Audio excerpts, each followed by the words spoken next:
इतिहास गवाह है कि जब जब किसी सेनापति ने प्रकृति के मिजाज को चुनौती दी, उसे भारी भरकम कीमत चुकानी पड़ी। 1812 में नेपोलियन की ग्रैंड आर्मी रूस को फतेह करने निकली थी, लेकिन वहां की हार्ट कपाने वाली ठंड ने उसे घुटने टेकने पर मजबूर कर दिया। करीब 125 साल बाद 1941 में हिटलर ने ऑपरेशन बारबरोसा के जरिए वही ख्वाब देखा, लेकिन नतीजा फिर वही, ढाक के 3 पार। जर्मन टैंक बर्फ की चादरों में दफन हो गए। भारत के संदर्भ में देखें तो पानीपत की तीसरी लड़ाई में मराठा सेना की हार का एक बड़ा कारण रसद की कमी और मौसम का अनुकूल ना होना भी था।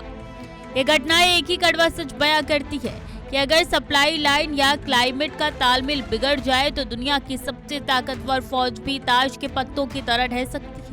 आज जब ईरान और अमेरिका के बीच तनाव चरम पर है, तो क्या पेंटागन ने उन धूल भरी गर्म हवाओं का हिसाब लगाया है जो पश्चिम एशिया की पहचान है? नेपोलियन की सेना बर्फ में फंसी, हिटलर की टैंक बर्फ में जमी, पानीपत युद्ध का नक्शा।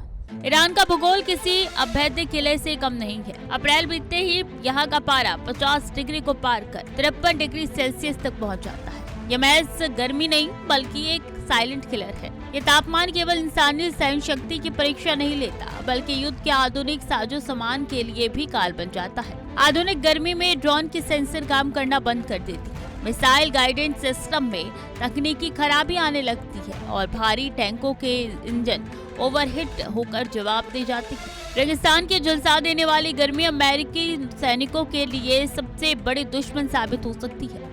डिहाइड्रेशन और हीटर स्ट्रोक मिनटों में सक्रिय सैनिकों को नॉन कम्बैट कैजुअलिटी में बदल सकते हैं, यानी ईरान को हमला करने की जरूरत ही नहीं पड़ेगी। वहाँ का वातावरण खुद एक नेचुरल डिफेंस सिस्टम की तरह खड़ा है। क्या ट्रंप की सेना इस अदृश्य दीवार को लांघ पाएगी या फिर मशीनी ताकत इस कुदरती आग के सामने बेसर हो जाएगी? थर्मामीटर 53 डिग्री सेल्सियस दिखता हुआ, रेगिस्तान में चलते सैनिक, ओवरहीट होते हथियार।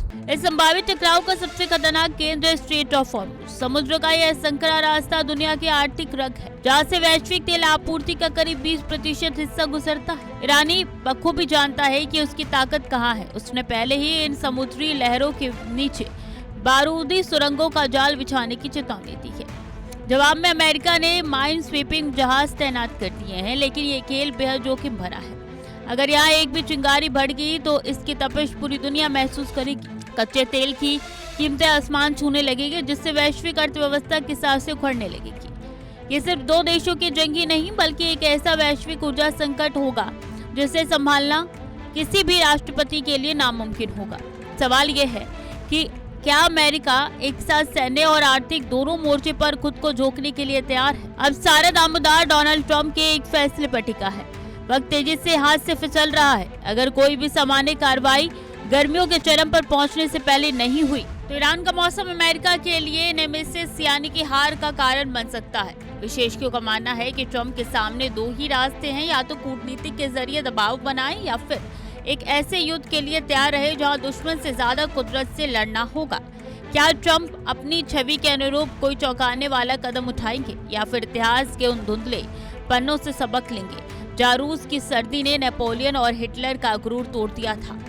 ईरान की गर्मी अमेरिकी सेना के लिए वही अजय बाधा बन सकती है जो सदियों पहले बर्फ में बनकर दिखाई थी। फैसला सिर्फ हथियारों के बल पर नहीं, बल्कि कैलेंडर की तारीखों को देखकर लेना होगा। हॉर्मुज स्ट्रेट का मैप, ऑयल टैंकर, समुद्र में माइंस। अंत में सवाल यही है, क्या इंसान की बनाई मशीनें और रणनीतियां कुदरत के प्रचंड रूप को मात दे पाएंगी? ट्रंप प्रशासन इस वक्त एक दौराहे पर खड़ा है।